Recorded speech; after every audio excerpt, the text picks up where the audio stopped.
கூடுமே, எல்லாம் கூடுமே, உம்மாலே எல்லாம் கூடும். கூடாதது ஒன்றுமில்லை, உம்மால் கூடாதது ஒன்றுமில்லை. கூடுமே, எல்லாம் கூடுமே, உம்மாலே எல்லாம் கூடும். கூடாதது ஒன்றுமில்லை, உம்மால் கூடாதது ஒன்றுமில்லை. கடல் மீது நடந்தீரையா, கடும் புயல் அடக்கினீரே.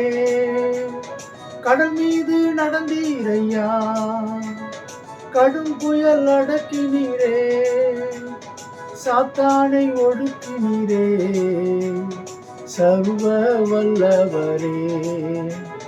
சாத்தானை ஒடுக்கினீரே, சர்வ வல்லவரே. கூடுமே, எல்லாம் கூடுமே, உம்மாலே எல்லாம் கூடும். கூடாதது ஒன்றுமில்லை, உம்மால் கூடாதது ஒன்றுமில்லை. செங்கடல் உம்மை கண்டு ஓட்டம் பிடித்தது,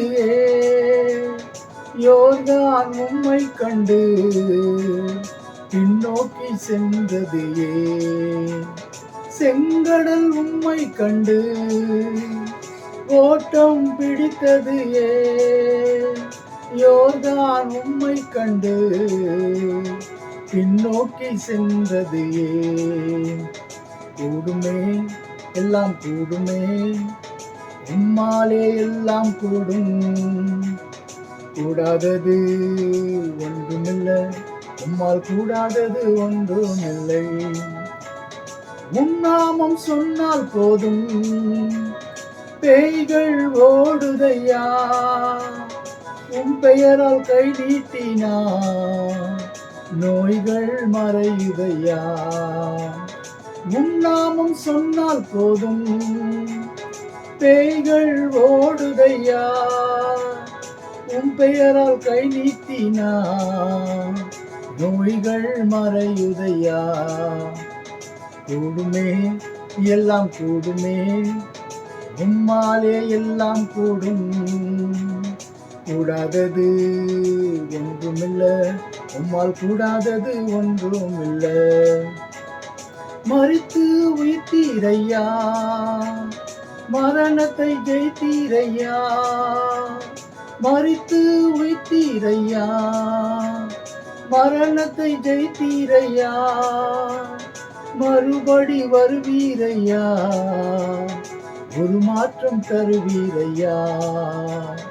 மறுபடி வருவீரையா, ஒரு மாற்றம் தருவீரையா. கூடுமே, எல்லாம் கூடுமே, உம்மாலே எல்லாம் கூடும். கூடாதது ஒன்றுமில்லை, உம்மால் கூடாதது ஒன்றுமில்லை. வனாந்திர பாதையிலே ஜனங்களை நடத்தினீரே. வனாந்திர பாதையிலே ஜனங்களை நடத்தினீரே. கற்பாறை கண்மலையை நீரூற்றாய் மாற்றினீரே. கற்பாறை கண்மலையை நீரூற்றாய் மாற்றினீரே. கூடுமே, எல்லாம் கூடுமே, உம்மாலே எல்லாம் கூடும். கூடாதது ஒன்றுமில்லை, உம்மால் கூடாதது ஒன்றுமில்லை. கூடுமே, எல்லாம் கூடுமே, உம்மாலே எல்லாம் கூடும். கூடாதது ஒன்றுமில்லை, உம்மால் கூடாதது ஒன்றுமில்லை. அல்லேலூயா. இன்றைய நாளிலே இந்த பாடல் வரிகள் ரொம்ப அழகாக சொல்லப்பட்டிருக்கிறது. கூடுமே, எல்லாம் கூடுமே. சோர்ந்து போன நேரத்திலும், எல்லாரும் கைவிட்ட நேரத்திலும், அல்லது நாம் எதிர்பார்க்கிறது வராத பொழுது, நம் உள்ளம் தடுமாறும் பொழுதும், நாம் ஆண்டவரை நோக்கி பார்க்கும் பொழுது எல்லாம் கூடும். கடல் மீது நடந்தவரால எல்லாம் கூடும். காற்றையும் கடலையும் அதட்டினவரால எல்லாம் கூடும். அதை நான் இந்த இடத்துல ஃபாதர் அவங்க ரொம்ப அழகாக பாடியிருக்கிறாங்க. எல்லாம் கூடும். எல்லா சூழ்நிலைகளிலும் அவராலே எல்லாம் கூடும். ஆமென், அல்லேலூயா. இந்த நாளிலும் கர்த்தர் நமக்கு அடைக்கலமாகவும் கோட்டையாகவும் துருகமாகவும் நமக்கு இருக்கிறார். இந்த தேவன் என்றென்றைக்கும் உள்ள சதா காலம் நம்முடைய தேவனாய் இருக்கிறார். கர்த்தர் நல்லவர், அவர் கிருபை என்றும் உள்ளது. இன்றைக்கு நம்ம பார்த்தோன்னு சொன்னா இந்த தேவன் நல்ல தேவனாய் இருக்கிறார். இன்றைக்கு எதுவுமே கூடாது, எதுவும் முடியாது என்றது இந்த உலகத்துல ஒன்றுமில்லை பிரியமானவர்களே. கர்த்தரை தேடுகிறவர்களுக்கோ அவர் அடைக்கலமாய் இருக்கிறார். கர்த்தரை தேடுகிறவர்களுக்கு ஒரு குறைவும் இல்லை. சிங்கக்குட்டிகள் தாழ்ச்சி அடைந்து பட்டினியா இருக்கும். கர்த்தரை தேடுகிறவர்களுக்கோ ஒரு நன்மையும் குறைவுபடாது என்று இந்த நாளிலே நாம் இந்த பாடல் வழியாக நாம் இதை தியானிக்க வேண்டும். இந்த பாடல் என்ன அழகாக சொல்லி இருக்கிறது பாருங்க. கர்த்தர் நல்லவர், அவர் கிருபை என்றும் உள்ளது. கூடுமே, எல்லாம் கூடுமே, அவரால எல்லாம் கூடும். குடும்பத்திலே என்ன பிரச்சனைகள் போராட்டங்கள் வந்தாலும் சரி, கர்த்தரை நித்தமும் நோக்கி பார்க்கிறவர்களை, கர்த்தரை எப்பொழுதும் கூப்பிடுகிறவர்களுக்கு நிச்சயமாகவே அவராலே எல்லாம் கூடும். இந்த நாளிலும் பார்த்தீங்கன்னா செங்கடல் உம்மை கண்டு பின்னோக்கி சென்றதையா. இன்றைக்கு அவரோடு கூட இருக்கிற நமக்கும் இன்றைக்கு நமக்கு விரோதமாக எழும்புகிற எந்த ஆயுதங்களும் வாய்க்காதே போகும். பிசாசானவன் கொண்டு வருகிற எந்த ஆயுதங்களும் வாய்க்காதே போகும். குடும்பத்திலே எப்படியெல்லாம் பிரச்சனைகளை போராட்டங்களை கொண்டு வரலாம் என்று சொல்லி அவன் வகை தேடி சுற்றி திரிகிற சிங்கம் போல சுற்றி திரிகிறான். சிங்கம் போலதான சொல்லப்பட்டிருக்கிறத தவிர சிங்கம் கிடையாது. சிங்கம் யூத ராஜ சிங்கம் ஒருவர் தான். அல்லேலூயா. இந்த நாளிலும் கடந்த நாட்களிலே பார்த்தது போல இந்த ஜெபத்தினால வருகிற காரியங்களை குறித்து பார்த்து கொண்டு வருகிறோம். இந்த நாளிலே 3 காரியங்களை நாம் பார்க்க இருக்கிறோம். நாம் அதற்கு முன்பாக தேவனை ஸ்தோத்தரிப்போம். அவர் நல்லவர், அவர் வல்லவர், அவர் மகிமைக்கு பாத்திரர். ஹல்லேலூயா. பிதாவாகிய தேவனே உம்மை ஸ்தோத்தரிக்கிறோம். கர்த்தராகிய இயேசு கிறிஸ்துவே உம்மை ஸ்தோத்தரிக்கிறோம். தேற்றரவாளனாகிய பரிசுத்த ஆவியானவரே உம்மை ஸ்தோத்தரிக்கிறோம். திரியேக தேவனே உம்மை ஸ்தோத்தரிக்கிறோம். ஹல்லேலூயா. உமக்கு நன்றி ஆண்டவரே, உமக்கு நன்றி அப்பா. ஒவ்வொரு நாளும் கரம் பிடித்து எங்களை நடத்தி வருகிறீரே, உமக்கு நன்றி ராஜா. உமக்கு கோடான கோடி நன்றி தகப்பனே. ஆண்டவரே, இந்த நாளிலே ஆண்டவரே பாடல் பாடினது போல எல்லாம் உம்மாலே கூடும் ஆண்டவரே. எந்த சூழ்நிலையில இருந்தாலும் அதிலிருந்து விடுதலையாக்குமால் கூடும் அப்பா. உமக்கு நன்றி ராஜா, உமக்கு நன்றி ராஜா. தகப்பனே, சூழ்நிலைகள் எதிர்ப்பாக இருந்தாலும் எங்களை ஆண்டவரே வழி நடத்துகிறவரே உமக்கு நன்றி ராஜா. உமக்கு கோடான கோடி நன்றி ராஜா. ஊழியத்தில் எங்களோடு கூட இருக்கிறீரே, உமக்கு நன்றி ராஜா. உமக்கு எங்களுக்கு முன்பாக உம்முடைய சமூகம் செல்கிறதே, உமக்கு நன்றி ராஜா. ஹல்லேலூயா. உமக்கு நன்றி ஆண்டவரே, உமக்கு நன்றி ஆண்டவரே. உம்மை ஸ்தோத்தரிக்கிறோம், உம்மை துதிக்கிறோம், உம்மை ஆராதிக்கிறோம், உமக்கு நன்றி செலுத்துகிறோம் ஆண்டவரே. ஹல்லேலூயா, ஹல்லேலூயா. உமக்கு நன்றி ராஜா. ஹல்லேலூயா. உமக்கு நன்றி ஆண்டவரே, உமக்கு நன்றி ஆண்டவரே. உம்மை ஸ்தோத்தரிக்கிறோம், உம்மை துதிக்கிறோம் ஆண்டவரே. ஹல்லேலூயா, ஹல்லேலூயா. ஆராதனை நாயகன் நீரே, ஆராதனை வேந்தனும் நீரே. ஆமாண்டவரே, ஆராதனைக்குரியவர் நீர் ஒருவர் மாத்திரம்தான் ஆண்டவரே. நீர் ஆராதனைக்குரிய தேவன் ஆண்டவரே. அப்பா, உம்மை ஆராதிப்பதற்காகவே எங்களை நீர் விசேஷமாக ஏற்படுத்தி இருக்கிறீரே. அப்பா, உம்மை ஸ்தோத்தரிக்கிறோம், உம்மை துதிக்கிறோம், உமக்கு நன்றி செலுத்துகிறோம் ஆண்டவரே. ஹல்லேலூயா. இவர்களை எனக்காக ஏற்படுத்தினேன், இவர்கள் என் துதியை சொல்லி வருவார்கள் என்று சொன்னீரே அப்பா. உம்மை ஸ்தோத்தரிக்கிறோம், உம்மை துதிக்கிறோம், உமக்கு நன்றி செலுத்துகிறோம் ஆண்டவரே. ஹல்லேலூயா. உமக்கு நன்றி ராஜா, உமக்கு நன்றி ராஜா. உமக்கு கோடான கோடி நன்றி தகப்பனே. ஹல்லேலூயா. இந்த நாளிலும் தகப்பனே இயேசுப்பா ஆண்டவரே, இந்த இந்த ஸ்தோத்திரன் துதிகளை எல்லாம் என் ஆண்டவரும் இரட்சகரும் ஆகிய இயேசு கிறிஸ்துவின் மூலமாக பிதாவே உமக்கு ஏறெடுக்கிறோம் ஆண்டவரே. இந்த நாளிலும் ஆண்டவரே, நாங்கள் தியானிக்க இருக்கிற இந்த வேத வசனங்கள் எங்களை புடமிடட்டும் ஐயா. இந்த வேத வசனங்கள் நாங்கள் ஆராயும் பொழுது எங்களை ஆண்டவரை நாங்கள் ஆண்டவரை சுய பரிசோதனை செய்து கொள்ளும்படியாய் இந்த வேத வசனம் எங்களை புடமிடும்படியாய் ஆண்டவரே இந்த வேத வசனத்தின் வழியாக நீர் எங்களோடு கூட என்ன பேச நினைக்கிறீரோ அதை பேசும் ஆண்டவரே. ஆவியானவர் தாமே இங்கே எல்லாவற்றையும் செயல்படுத்துவீராக. உம்முடைய கரத்திலே எங்களை தாழ்த்துகிறோம் ஐயா, ஒப்பு கொடுக்கிறோம். பொறுப்படுத்திக் கொள்ளுங்கப்பா, ஆசீர்வதிங்க, வழிநடத்துங்க.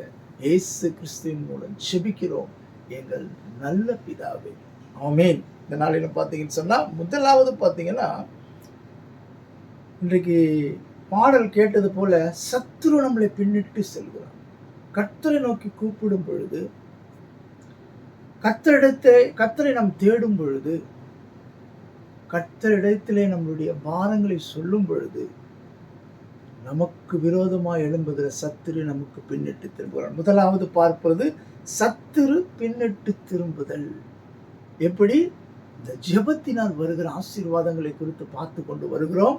அதில் இந்த நாளிலே இந்த 3 காரியங்களை பார்க்க இருக்கிறோம். முதலாவதாக என்னன்னு பார்த்தீங்கன்னு சொன்னா, சத்துரு நமக்கு பின்னிட்டு திரும்புகிறான். அல்லேலூயா.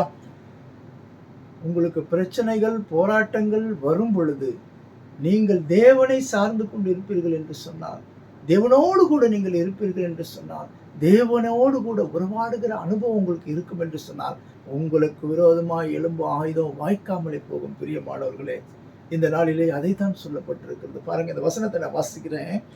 சங்கீதம் 56:8. இந்த தாவீதை குறித்து சொல்ல வேண்டும் என்று சொன்னால், பிரியமானவர்களே, இந்த தாவீது நெருக்கப்படுகிற சூழ்நிலையிலும் சரி, அவருடைய கன்ஃபஸ் எல்லாம் பார்த்தீங்கன்னு சொன்னா தேவனை சார்ந்தே இருக்கும். பாருங்க, என்ன அழகா சொல்றாரு பாருங்க. என் அலைச்சல்களை தேவரீர் எண்ணி இருக்கிறீர். சங்கீதம் 56:8. என் அலைச்சல்களை தேவரீர் எண்ணி இருக்கிறீர். என் கண்ணீரை உம்முடைய துருத்தியில் வையும், அவைகள் உம்முடைய கணக்கில் அல்லவோ இருக்கிறது. பாருங்க, இவர் முதலாவது கன்ஃபஸ் பண்றார், என் கண்ணீரெல்லாம் உங்ககிட்ட இருக்கிறது.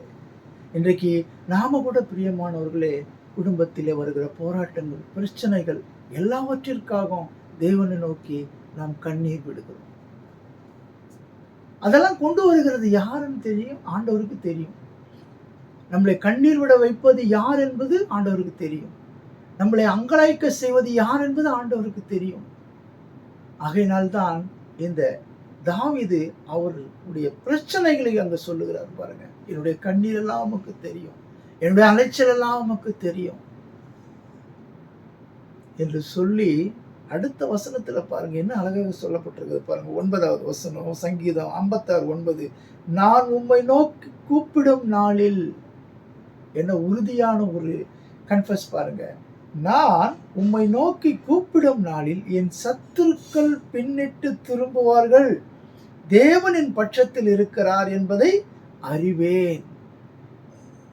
இன்றைக்கு நீங்க உங்க குடும்பத்துல போராட்டங்கள், பிரச்சனைகள், அல்லது உங்கள் வேலையில பிரச்சனைகள் இல்லை, எந்த சூழ்நிலைகளில் நீங்க இருந்தாலும் போராட்டங்கள், பிரச்சனைகளோடு இருக்கும் பொழுது உங்களுடைய வாயிலிருந்து வருகிற கன்ஃபஸ் என்ன?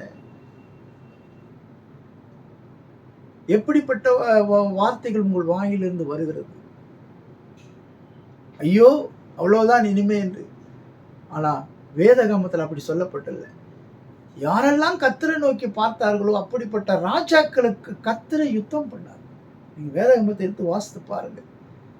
இன்றைக்கு பெரிய பெரிய காரியங்களை செய்யக்கூடிய வல்லமை உள்ள தேவன் நமக்கு வருகிற பிரச்சனைகளை எல்லாவற்றையும் தீர்த்து வைக்க அவர் நிச்சயமாக வல்லமை உள்ள தேவன். பிரியமானவர்களே, எவ்வளவு பெரிய போராட்டங்கள் இருந்தாலும், நிந்தைகள் இருந்தாலும், அவமானங்கள் இருந்தாலும், இது பார்த்தீங்கன்னு சொன்னா ஒரு ராஜாவாகிய தாவீதுக்கு போராட்டங்கள் வந்தது, அவமானங்கள் வந்தது, நிந்தைகள் வந்தது.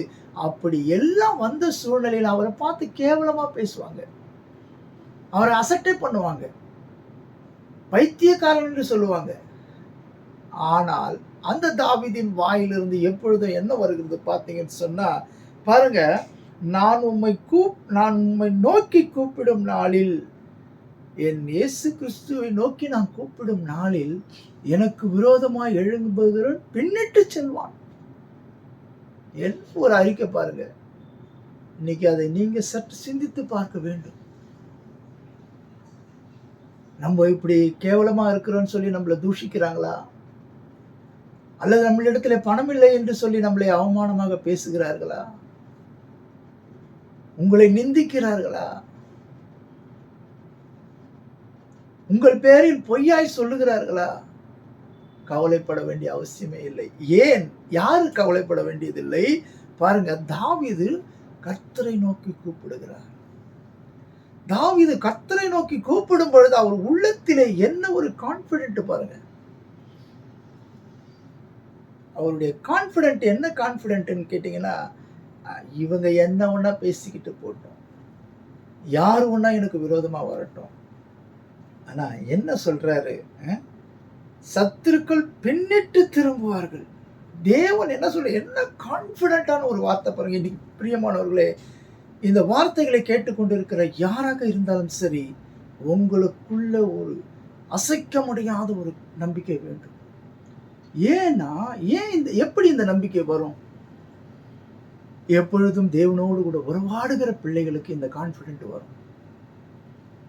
கர்த்தரின் பட்சத்தில் இருக்கிறார். தாவீது பாத்தீங்கன்னு சொன்னா, அவனை போல இருந்த போராட்டங்கள் யாருக்கும் இல்லை. அவர் பயங்கரமாக போராட்டங்களிலே இருந்தார், பிரச்சனைகளிலே இருந்தார்.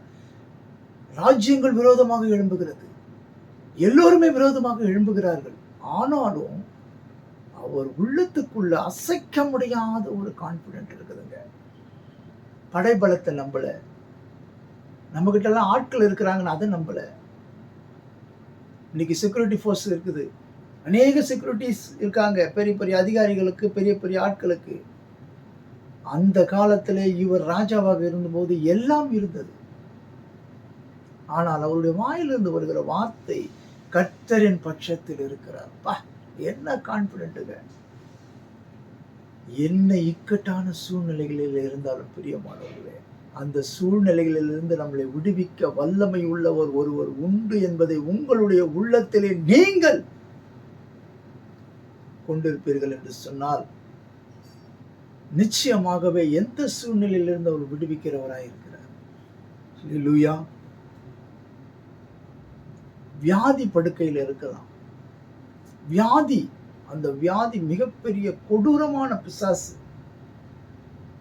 அந்த சூழ்நிலைகளிலும் உங்களுடைய உள்ளத்திலே நீங்கள் கர்த்தரை சொந்த இரட்சகராக ஏற்றுக்கொண்டீர்கள் என்று சொன்னால், அவரை உங்களுடைய உள்ளத்திலே அசைக்க முடியாமல் அவளை நினைத்துக் கொண்டிருப்பீர்கள் என்று சொன்னால், நிச்சயமாகவே அந்த சூழ்நிலையில் இருந்து விடுதலையாக்குவார். நான் சொல்லியிருக்கிறேன், அநேக முறை சொல்லியிருக்கிறேன், என்னுடைய நண்பர் கேன்சர், நெருக்கப்பட்ட சூழ்நிலைங்க. ஒரு உறுப்பு இல்லாமல் இன்றைக்கும் வாழ்ந்து கொண்டிருக்கிறார். நெருக்கப்படுகிற சூழ்நிலை. அந்த வியாதி என்னும் போராட்டம், அந்த கேன்சர் வியாதியிலே அவர் மிகவும் கடினப்பட்டார். அந்த டெஸ்ட் எல்லாம் எடுக்கிறாங்களாம், அவரால் முடியலையா. அவ்வளவு கடினமான ஒரு சூழ்நிலையில இருந்த பொழுதும் கர்த்தர் அவரோடு கூட இருந்தபடினாலே, அவர் எப்பொழுதும் கர்த்தரை நினைக்கிறபடியினாலே, எப்பொழுதும் கர்த்தர் மேலே அன்புள்ளவராய் இருக்கிறபடினாலே, சத்துருவானவன் வியாதிகளை கொண்டு வருவான், சத்துருவானவன் குடும்பத்திலே போராட்டங்களை கொண்டு வருவான்.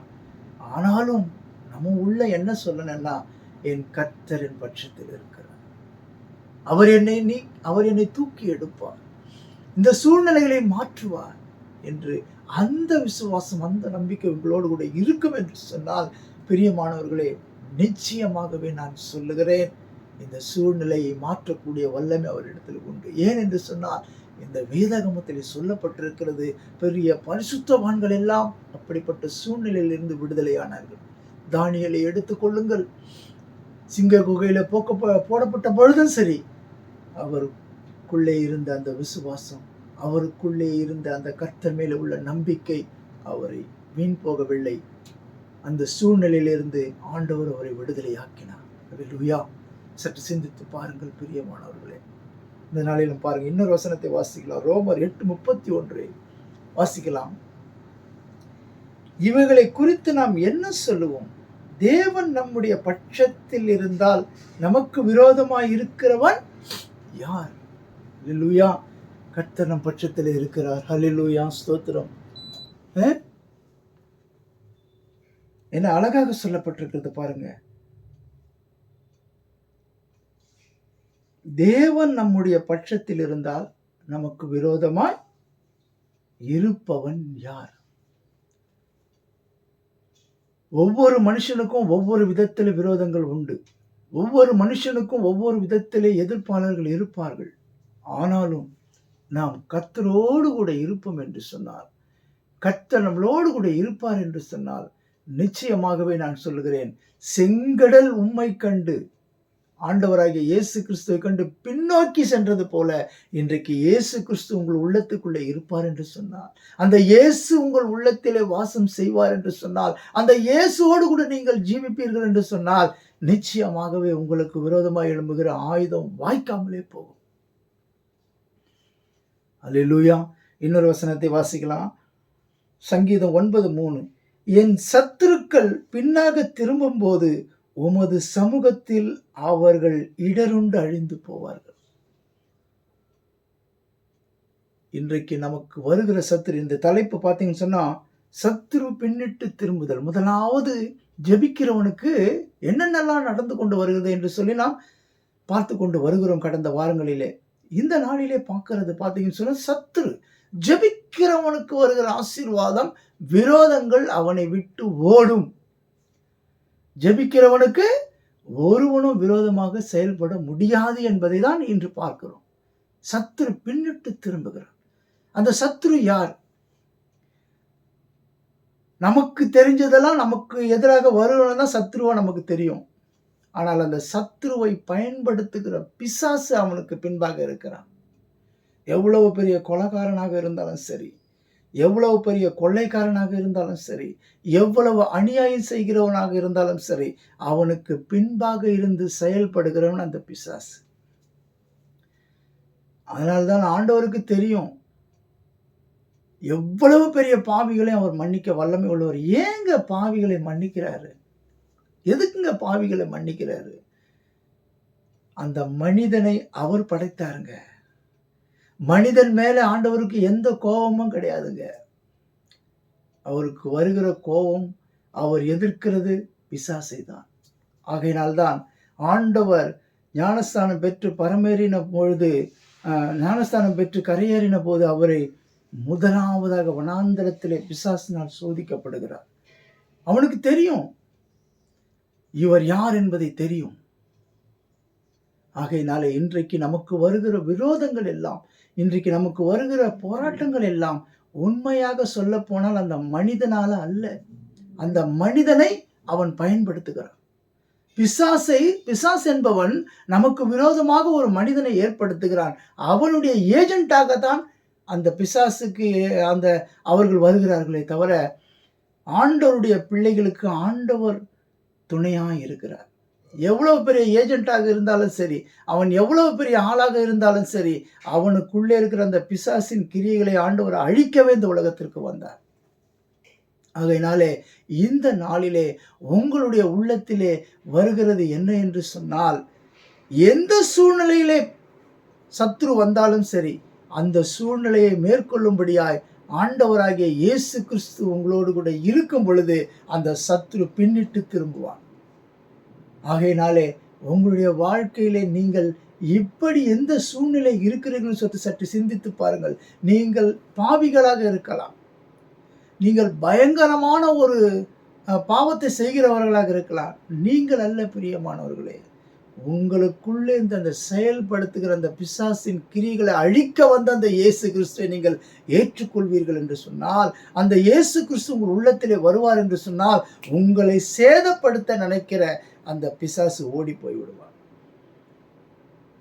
நீங்கள் நினைத்துக் கொள்ளாதீர்கள், நான் தான் பாவி, நான் தப்பு செஞ்சுட்டேன், நான் கொலைகாரன் எல்லாம் நீங்க நினைச்சுக்கிறாதீங்க. ஆனா என்ன நடக்கிறது என்று பார்த்துட்டீங்க சொன்னா, நீங்கள் அல்ல, உங்களுக்குள்ளே இருந்து ஒரு அசுத்த ஆவி செயல்பட்டு கொண்டிருக்கிறது.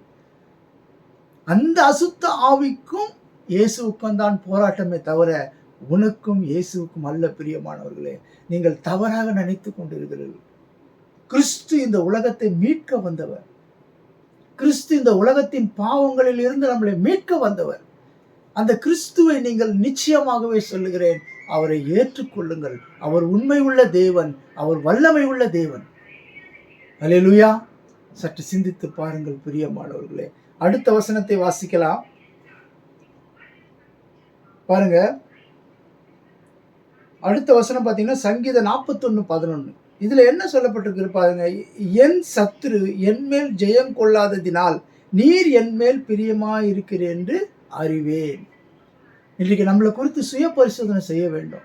பிசாசானம் நம்மளை மேற்கொள்ள முடியலன்னு சொன்னா கிறிஸ்து நம்மளோடு கூட இருக்கிறார் என்று நம்ம விசுவாசிக்க வேண்டும். இன்றைக்கு இயேசு கிறிஸ்து நம்மளோடு கூட இருக்கும் பொழுது நமக்கு விரோதமாய் எழும்புகிற ஆயுதம் நிச்சயமாகவே வாய்க்காது பிரியமானவர்களே. கர்த்தர் நல்லவர், அவர் கிருபை என்றும் உள்ளது. கர்த்தரை தேடுகிறவர்களுக்கோ ஒரு நன்மையும் குறைவுபடாது. கர்த்தரின் பட்சத்தில் இருந்தால் எனக்கு விரோதமாய் இருப்பவன் யார்? எந்த பிசாசின் கிரியைகளும் நம்மளை ஒன்றும் செய்ய முடியாது பிரியமானவர்களே. வியாதியை கொண்டு வந்து நம்மளை அழிக்க நினைக்கலாம், முடியாது. நமக்கு விரோதமா பலர்களை எழுப்ப நினைக்கலாம், முடியாது. காரணம் என்ன? அந்த ஆண்டவராகிய இயேசு கிறிஸ்து நம் பட்சத்தில் இருக்கிறார். அந்த இயேசு நம்மளோடு கூட இருக்கும் பொழுது நமக்கு விரோதமாய் ஒருவனாலே ஒன்றும் செய்ய முடியாது. அதனால்தான் இந்த இடத்துல சொல்லப்பட்டிருக்கிறது, சத்துரு நம்மளை விட்டு பின்னிட்டு திரும்புவான். அல்லேலூயா. சற்று சிந்தித்து பாருங்கள் பிரியமானவர்களே. இன்னொரு வசனத்தை நான் வாசிக்கிறேன். சங்கீதம் 56:9. நான் உம்மை நோக்கி கூப்பிடும் நாளில் என் சத்துருக்கள் பின்னிட்டு திரும்புவார்கள். தேவன் என் பட்சத்தில் இருக்கிறதா என்பதை அறிவேன். இன்னொரு வசனத்தை பார்த்தீங்கன்னு சொன்னா 118:7 பாருங்க. எனக்கு அனுகூலம் பண்ணுகிறவர்கள் நடுவில் கர்த்தரின் பட்சத்தில் இருக்கிறார். என் சத்துருக்களின் சரிக்கட்டுதலை காண்பேன். நீங்க கர்த்தரோடு கூட இருப்பீர்கள் என்று சொன்னால் உங்களுக்கு விரோதமாய் எழும்புகிறவர்கள் நீங்க கண்ணால பார்ப்பீங்க. அந்த நிலைமையில கர்த்தர் சிலரை நான் பார்த்துருக்கிறேன். அவங்க பாவம் ஒன்றும் இல்லாமல் சாதாரணமாக இருப்பாங்க. அவங்களுக்கு விரோதமாக எழும்புவாங்க. ஆனால் கர்த்தர் அவங்கள் பட்சத்தில் இருக்கிறார். அவர்களுக்கு முன்பாக அவர்கள் தான் அழிந்து போவார்களே தவிர அவர்களை ஒன்றும் சேதப்படுத்தாது. அல்லேலூயா. சற்று சிந்தித்து பார்ப்போம் பிரியமானவர்களே. இந்த நாளிலும் இந்த முதலாவது டாபிக் பார்த்தீங்கன்னு சொன்னா, கர்த்தரை நோக்கி கூப்பிடுகிறவர்களுக்கு, கர்த்தரை தன் சொந்த ரட்சகராக ஏற்றுக்கொண்டிருக்கிறவர்களுக்கு, கர்த்தர் மேலே பற்றுதலாக இருக்கிறவர்களுக்கு, அவர்கள் இடைவிடாமல் தேவனை நோக்கி ஜெபிக்கிறவர்களுக்கு கர்த்தர் பட்சத்தில் இருக்கிறார். கர்த்தர் அவர்களுக்கு விரோதமாக எழும்புகிறவர்களை பின்னிட்டு திரும்ப செய்வார். முதலாவது. ரெண்டாவது பார்த்தீங்கன்னு சொன்னா,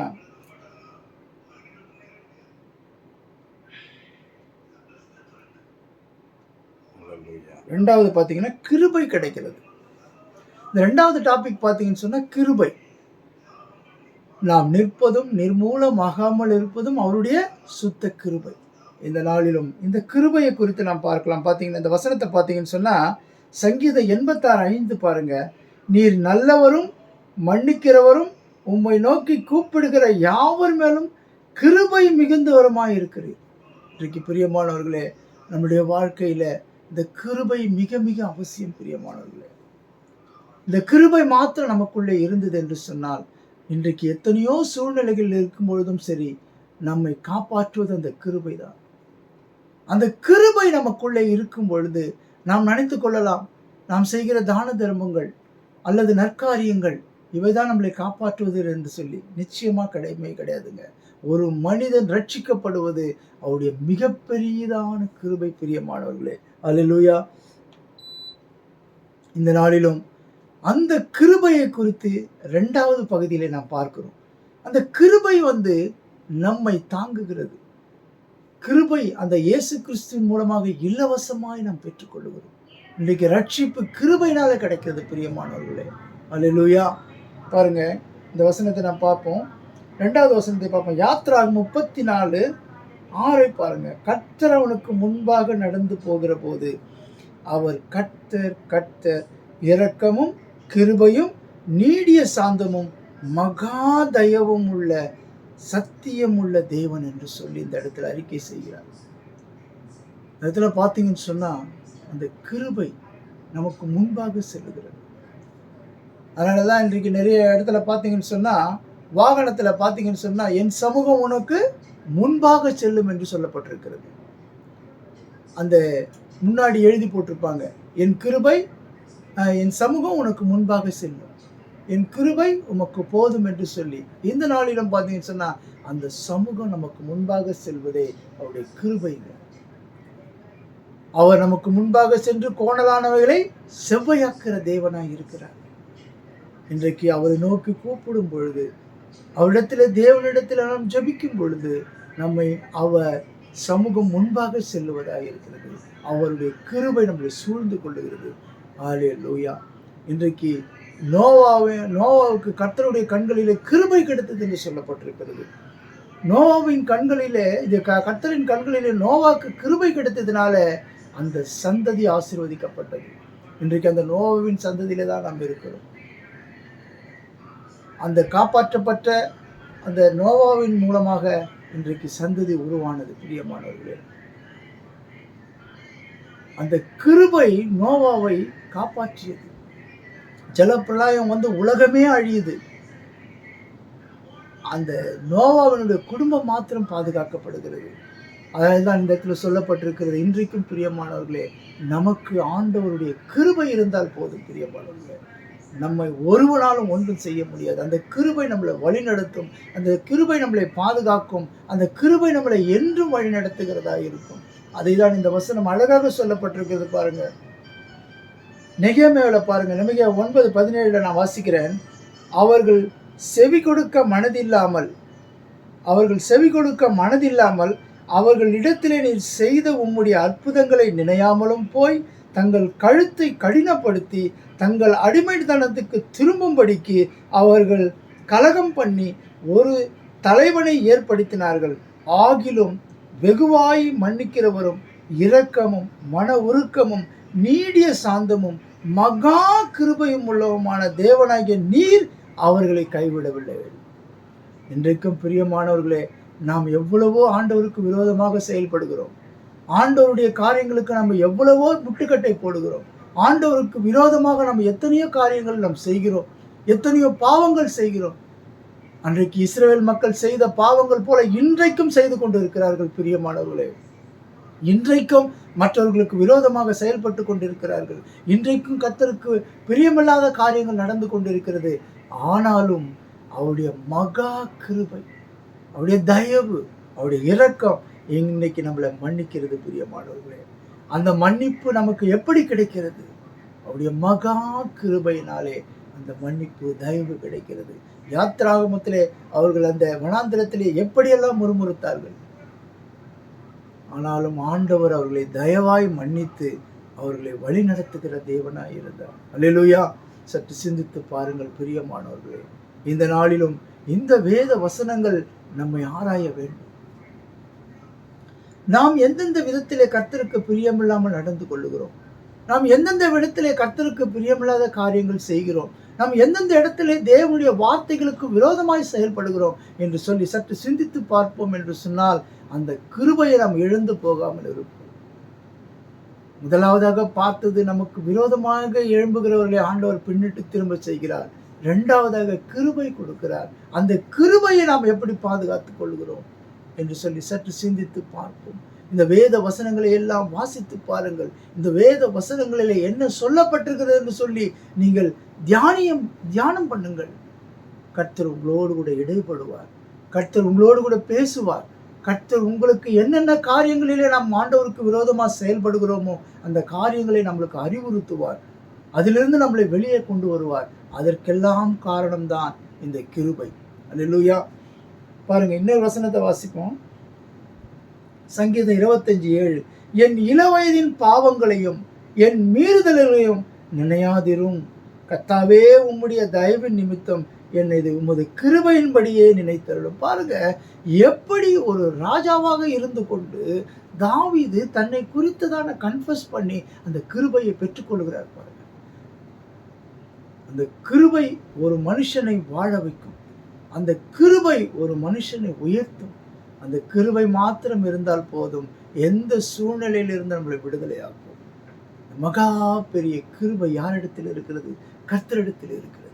அந்த கிருபையை நீங்கள் பெற்றுக்கொள்வீர்கள் என்று சொன்னார், அந்த கிருபை உங்களோடு கூட இருக்கும் என்று சொன்னால், நிச்சயமாகவே நான் சொல்லுகிறேன் பிரியமானவர்களே, கிருபை நம்மளை வாழ வைக்கும். நாம் நிற்பதும் நிர்மூலமாகாமல் இருப்பதும் அவருடைய சுத்த கிருபை. கோடி கோடியா பணம் வச்சிருந்தா கூட சரி, உயிரை திருப்பி எடுக்க முடியாது. இந்த வேதாகமத்தில் சொல்லப்பட்டிருக்கிறது, எசேக்கியாவுக்கு 15 வருடம் கூட்டி கொடுத்தார். பணத்தை கொடுத்து டாக்டர் கிட்ட போனா கூட கடைசியில என்ன சொல்றாங்க, கைவிரித்திடுறாங்க. இனிமே இறைவன் விட்ட செயல் என்று சொல்றாங்க. ஆனால் இந்த தேவன், அந்த கிருபை இருந்தது என்று சொன்னால் பாருங்க, அந்த கிருபை இருந்ததனால் தான் எசேக்கியாவுக்கு 15 வருடம் கூட்டி கொடுத்தார். அவன் மரித்து போகிற நிலம் வந்தது. ஆனாலும் இன்னொரு ஒரு 11 வருடம் எக்ஸ்டெண்ட் பண்ணார் ஆண்டவர். அவரால் தான் முடியுங்க மரணத்தை தள்ளி போட. இந்த உலகத்தில் ஒருவனால முடியாது. நமக்கு வருகிற அந்த மரணத்தை தள்ளி போடுகிற வல்லமை அந்த ஆண்டவராகிய இயேசு கிறிஸ்துக்கு மாத்திரம்தான் உண்டு. அவர்தான் அந்த பிசாசை, அந்த மரண பிசாசை ஜெயித்தார்.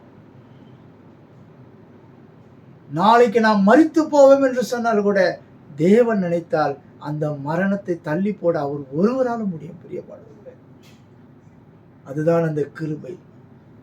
அந்த நோவா அழிவிலே இருந்து காப்பாற்றினது அந்த கிருபை. இந்த உலகமே அழியுதுங்க, இந்த உலகமே அழியுது. ஆனால் ஆண்டவருடைய கண்களிலே நோவாவுக்கு கிருபை கிடைத்தது. இன்றைக்கு ஜெபிக்கிறவர்களுக்கு கிருபை கொடுக்கிறவராயிருக்கிறார். எவ்வளவு பெரிய ஆசீர்வாதங்க இதெல்லாம். கிருபைக்கு முன்பாக பெரிய ஆசீர்வாதம் ஒன்றுமே கிடையாது. அந்த கிருபை தான் நம்மளை ரட்சித்தது. இந்த உலகத்துல அதை விட பெரிய காரியம் இந்த உலகத்துல ஒன்றுமே இல்லை. அந்த கிருபை எப்படி கிடைக்கிறது?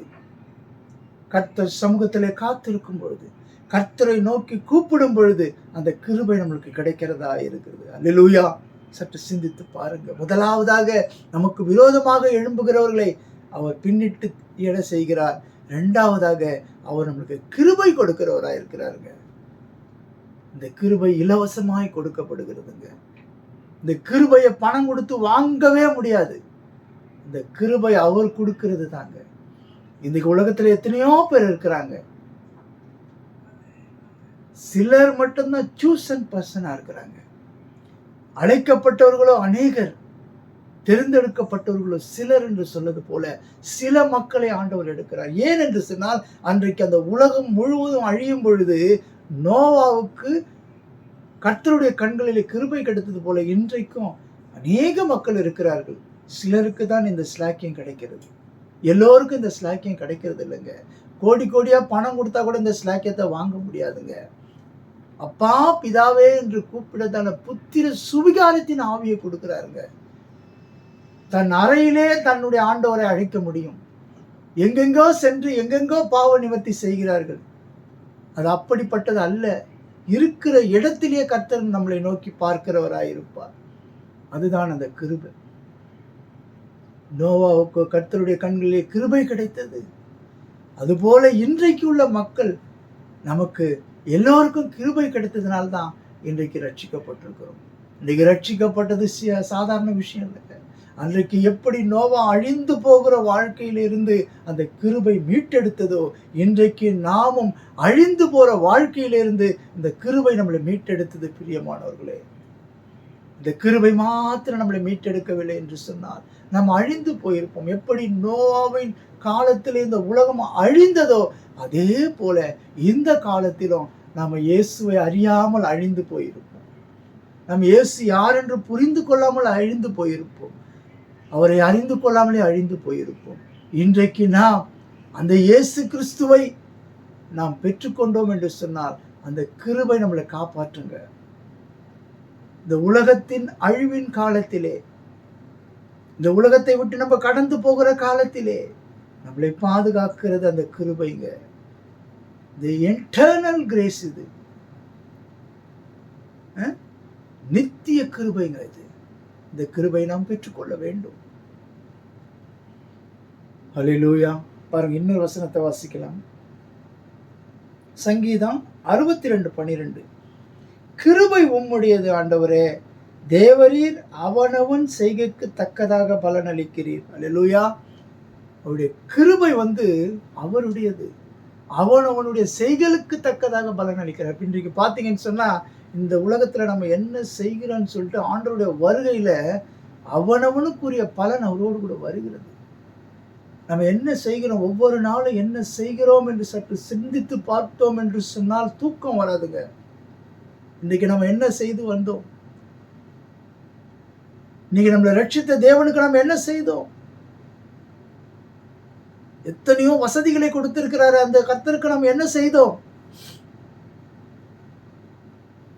கொரோனாவிலே அழிந்து எல்லாரும் மாண்டார்களே, இன்றைக்கு நம்மளை உயிரோடு வைத்திருக்கிறாரு, என்ன செய்தோம்? சற்று சிந்தித்து பார்க்க வேண்டும். நமக்கு விரோதமாக எழும்புகிறவர்களிருந்து பாதுகாக்கிறார், நமக்கு கிருபை கொடுக்கிறார். இந்த தேவனுக்கு நம்ம என்னத்தை செஞ்சோம்? இலவசமான ரட்சிப்பை கொடுத்து மீட்டெடுத்தாரே பாவ குழியிலிருந்து ஒவ்வொருவருக்கும். சரி பிரியமானவர்களே, ரட்சிக்கப்பட்ட ஒவ்வொருவரும் தன்னுடைய பின் வாழ்க்கையை நினைத்து பார்த்தான் என்று சொன்னால், நம்ம எப்படி இருந்தோம், இன்றைக்கு எப்படி இருக்கிறோம் என்று சொல்லி சிந்தித்து பார்த்தான் என்று சொன்னால் எதுவுமே செய்யாமல் இருக்க முடியாது. அதை தான் இந்த இடத்துல சொல்லப்பட்டிருக்கிறது, அவனவனுக்குரிய பலன். பாருங்க என்ன அழகாக சொல்றாரு பாருங்க, சங்கீதம் 62:12, கிருபை உம்முடையது ஆண்டவரே, தேவரீர் அவனவன் செய்கைக்கு தக்கதாக பலன் அளிக்கிறீர். அல்லேலூயா. இன்றைக்கு எல்லா பலனில காட்டிலும் அவர் வருகையில் எடுத்துக்கொள்ளப்படுவது மிகப்பெரிய ஸ்லாக்கியம். இன்றைக்கு வாழ்கிற வாழ்க்கையில் நம்ம என்ன செய்கிறோம்? நமக்கு நிச்சயமா நம்மளை நரகத்துல தள்ள மாட்டார். ஏன்னா அந்த நரகத்திற்கு தள்ளுறதா இருந்தால் இயேசு கிறிஸ்து மரித்தே இருக்க மாட்டார். அவர் மரித்ததுனால நாம் பாவத்திலிருந்து விடுதலை ஆகிவிட்டோம் பிரியமானவர்களே. ஆனாலும் நாம் போன போக்கிலே போக வேண்டும் என்று சொல்லி போய்கொண்டிருப்போமா, இருக்கிறோமா? அல்லது நம்மை ரட்சித்த அந்த ஆண்டவருக்கு என்னத்தை செஞ்சோம்? செத்து மடிகிறார்கள் பிரியமானவர்களே. அநேக ஊழியக்காரர்கள் அடிக்கப்படுகிறார்கள், அநேக ஊழியக்காரர்கள் அவமானப்படுத்தப்படுகிறார்கள். அவர்களுக்காகவா அவர்கள் செல்லுகிறார்கள்? இல்லை பிரியமானவர்களே, நான் கண்ட இன்பம் இவ்வையகம் காண வேண்டும் என்று சொல்லிதான் எல்லோரும் நினைத்து இந்த காலத்தில் ஊழியம் செய்து கொண்டிருக்கிறார்கள். அந்த லாசரு, இறந்து போன லாசரு அங்கே ஆபிரகாம் மடியிலே தேற்றப்படுகிறான். அந்த ஐஸ்வர்யவான் அங்கே நரகத்திலே தள்ளப்பட்டிருக்கிறான். அந்த ஐஸ்வர்யவான் கேட்கிறான், என்னுடைய சகோதரர்களா இங்கே இருக்கிறாங்களே, அவர்களுக்கு யாராவது போய் சொன்னா அவர்கள் இந்த நரகத்திலே வராதபடி பாதுகாக்கப்படுவார்களே என்று சொல்லி அங்கே ஆண்டவரிடத்தில் கேட்கும் பொழுது, அங்கே மோசேக்களும் தீர்க்கதரிசிகளும் இருக்கிறார்கள், அவர்களுக்கு செவி கொடுக்கட்டும் என்று சொல்லி. இங்கிருந்து ஒருத்தன் போய் சொன்னாலும் நம்ப மாட்டான். இங்க இருக்கிறவனுக்கு நீங்க செவி கொடுக்கலன்னா பரலோகத்திலிருந்து ஒருத்தன் வந்து கீழே சொன்னா கூட நம்ப மாட்டான். ஆகையினாலே இங்கே இருக்கும் பொழுதுதான் நாம் நல்லவனாக கெட்டவனாக வாழ்ந்து கொண்டிருக்கிறோம். நாம் இந்த உலகத்தை விட்டு கடந்து போகும் பொழுது அங்கே தீர்ப்பிடுகிறவரிடத்தில் நாம் எப்படி காணப்பட போகிறோம் என்று சற்று சிந்தித்து பார்க்க வேண்டும். நாம் செய்கிற ஒவ்வொரு காரியத்திற்கும் பலன் உண்டு.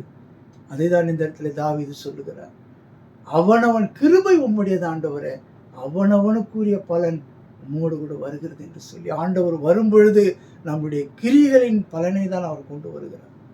அல்லேலூயா. சற்று சிந்தித்து பார்ப்போம். இந்த ரெண்டாவது பார்த்தீங்கன்னு சொன்னா என்ன பார்த்தோம்? கிருபையை பார்த்தோம். இன்னொரு வசனத்தை நான் வாசிக்கிறேன்.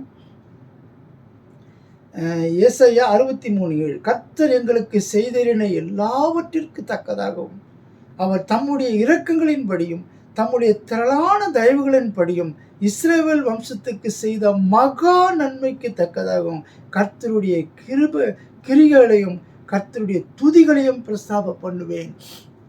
அல்லேலூயா. இந்த நாளிலும் நம்ம என்னங்க அவர் கேட்கிறாரு? என்னங்க பணங்காசா கேட்கிறாரு? இல்லைங்க, அவருக்கு இந்த உலகமே சொந்தம். அவர் நம்மிடத்துல கேட்பது அவருக்குரிய கனத்தை கொடுக்க வேண்டும், அவருக்குரிய மகிமையை செலுத்த வேண்டும், அவருக்குரிய துதியை நாம் செய்து வர வேண்டும். நாம் இதை செய்தாலே போதும், அவருக்கு பிரியமாய் நாம் நடந்தாலே போதும். நமக்கு கிருபை கொடுக்கிறவராய் இருக்கிறார். நமக்கு விரோதமாய் எழும்புகிறவர்களுக்கு விரோதமாக அவர் யுத்தம் பண்ணுகிறவராய் இருக்கிறார். மூன்றாவதாக பார்த்தீங்கன்னு சொன்னா விசாலத்தில் வைக்கிறாருங்க. நெருக்கத்தில் இருந்த நம்மளை விசாலத்திலே கொண்டு வருகிறவராய் இருக்கிறார். அல்லேலூயா. சற்று சிந்தித்து பார்ப்போம். பாருங்க, சங்கீதம் 118:5 பாருங்க, கர்த்தரை நோக்கி கூப்பிட்டேன், கர்த்தர் என்னை கேட்டருளி விசாலத்திலே வைத்தார். கர்த்தரை நோக்கி கூப்பிட்டேன், அதை கேட்டருளி என்ன பண்ணாரு? விசாலத்திலே வைத்தார். பாருங்க, இன்னொரு வசனத்தை பார்ப்போம். 2 சாமுவேல் 22:2 பாருங்க. கர்த்தர் தாவீதை அவனுடைய எல்லா சத்துக்களின் கைக்கும் சவுலின் கைக்கும் நீங்களாக்கி விடுவித்த போது அவன் கர்த்தருக்கு முன்பாக பாடின பாட்டு. 2 சாமுவேல் 22:20 பாருங்க. என் மேல் அவர் பிரியமாயிருந்தபடினால் விசாலமான இடத்தில் என்னை கொண்டு வந்து என்னை தப்புவித்தார். இன்றைக்கும் பிரியமானவர்களே, உங்களுடைய வாழ்க்கையில நெருக்கமோ, உங்களுடைய வாழ்க்கையில குழப்பமோ, உங்களுடைய குடும்பத்திலே கஷ்டமோ, உங்களுடைய உடலிலே வியாதியின் அந்த நெருக்கமோ எதுவாக இருந்தாலும் கர்த்தர் உங்கள் மேல் பிரியமாயிருந்தார். அந்த பிரியம் எப்படி வரும் ஆண்டவருக்கு? அவரை ஸ்தோத்தரிக்கும் பொழுது, அவரை துதிக்கும் பொழுது, அவரை ஆராதிக்கும் பொழுது, அவருக்கு பிரியமான காரியத்தை செய்யும் பொழுது அவர் நம் மேல் பிரியமாயிருக்கிறார். தாவீது ஒரு சாதாரண ஆடு மேய்க்கிறவராய் இருந்தார். ஆண்டவர் அவர் மேல் பிரியம் வைத்தார், அவரை ராஜாவாக மாற்றினார். தானியேல் மேல் பிரியம் வைத்தார், அதிகாரியாக மாற்றினார். யோசேப்பின் மேல பிரியம் வைத்தார், அந்த தேசத்தையே ஆளும்படி செய்தார். இன்றைக்கும் ஆளுகை செய்கிறார்கள், ஆனால் கர்த்தருக்கு பிரியமான காரியம் செய்கிறார்கள் என்று தெரியாது.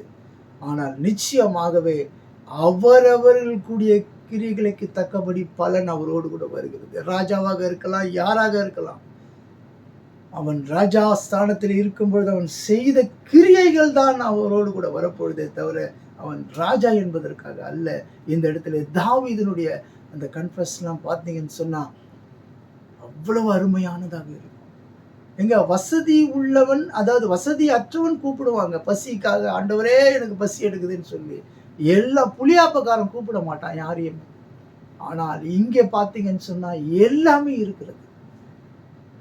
உணவுக்கு பஞ்சமா, பொருளுக்கு பஞ்சமா, எல்லா வித சொபிஸ்டிகேட்டட் லைஃப்ங்க அவருக்கு, தாவீதுக்கு.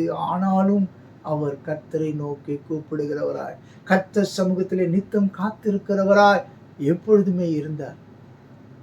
ஆகையினால தான் பாருங்க என்ன சொல்றாரு பாருங்க, என் மேல் அவர் பிரியமாய் இருந்தபடியால் விசாலமான இடத்திலே கொண்டு வைத்தார். இன்றைக்கும் கர்த்தர் இன்றைக்கு எந்த இடமாக இருந்தாலும் சரி உள்ளத்திலே விசாலத்தை கொடுப்பார். இருந்தா 2 அடி, படுத்தா 4 அடி, அதாவது என்ன சொல்லுவாங்க, அது போல அந்த இடத்துல இருந்தால் கூட உன் இருதயத்தை விசாலமாய் வைப்பார். அது உனக்கு சந்தோஷத்தை கொண்டு வரும், மகிழ்ச்சியை கொண்டு வரும். நெருக்கப்படுகிற காலத்திலும் உன் இருதயம் விசாலமாகும். அதன் பிறகு எல்லாவற்றையும் அவர் விசாலமாக்கக்கூடிய வல்லவராய் இருக்கிறார். அல்லேலூயா. சற்று சிந்தித்து பாருங்க. அடுத்த வசனம் பாருங்க, 2 நாளாகமம் 33:12. இப்படி அவன் நெருக்கப்படுகையில் தன் தேவனாகிய கர்த்தரை நோக்கி கெஞ்சி தன் பிதாக்களின் தேவனுக்கு முன்பாக மிகவும் தன்னை தாழ்த்தினான். அதனால தான் ஆண்டவர் சொல்வார், அவர் சமூகத்திலே தன்னைத்தானே தாழ்த்துகிறவன் எவனும் உயர்த்தப்படுவான். கர்த்தர் சமூகத்திலே தாழ்மையோடு இருக்க வேண்டும். நிறைய பேர் பார்த்தீங்கன்னு சொன்னால், நான் சில சபைகளில் பார்த்துருக்குறேன், அவங்க பெரிய அதிகாரியாக இருப்பாங்க, அவங்க உட்கார்ற சீட்டு அவ்வளோ விலை உயர்ந்ததாக இருக்கும். ஆனால் அவங்க வந்து பார்த்தீங்கன்னா சபையில் உட்கார்றத பார்த்தீங்கன்னு சொன்னால் அந்த கீழே போட்டிருக்கிற பாயில் வந்து உட்காருவாங்க. ஆண்டவருக்கு முன்பாக எங்களை முழங்கால் படியிட்டு முழங்கால் யாவும் முடங்கி தாழ்த்தி அந்த இடத்துல ஆண்டவரை நோக்கி பார்ப்பாங்க. நான் அதெல்லாம் பார்த்துருக்கேன். அவ்வளோ பெரிய அதிகாரி, அவரை கண்டா எல்லாரும் சல்யூட் அடிக்கிற ஆள், பெரிய ஆள். ஆனால் அங்கே சபைக்குள்ளே வரும்பொழுது பார்த்தீங்கன்னு சொன்னால் தன்னை தாழ்த்தி ஆண்டவருக்கு முன்பாக உட்காருவார். அதை பார்த்து ஆச்சரியப்படுவேன், இவர் உட்கார சீட்டு என்ன, ஆனால் இந்த ஆலயத்துக்குள்ளே வந்த பிறகு இவருடைய நடவடிக்கைகள் என்னன்னு பார்க்கும் பொழுது ஆச்சரியமாக இருக்கும். பிரியமானவர்களே, அதை தான் இந்த இடத்திலே அழகாக சொல்லப்பட்டிருக்கிறது. கர்த்தருக்கு முன்பாக தன்னை தாழ்மைப்படுத்துகிறார். அதனால்தான் தன்னைத்தானே தாழ்த்துகிற எவனும் உயர்த்தப்படுவான், தன்னைத்தானே உயர்த்துகிற எவனும் தாழ்த்தப்படுவான். ஒரு நொடி பொழுது போதுங்க. அந்த வயநாட்டில் ஏற்பட்ட அந்த காரியத்தை குறித்து சொல்றாங்க,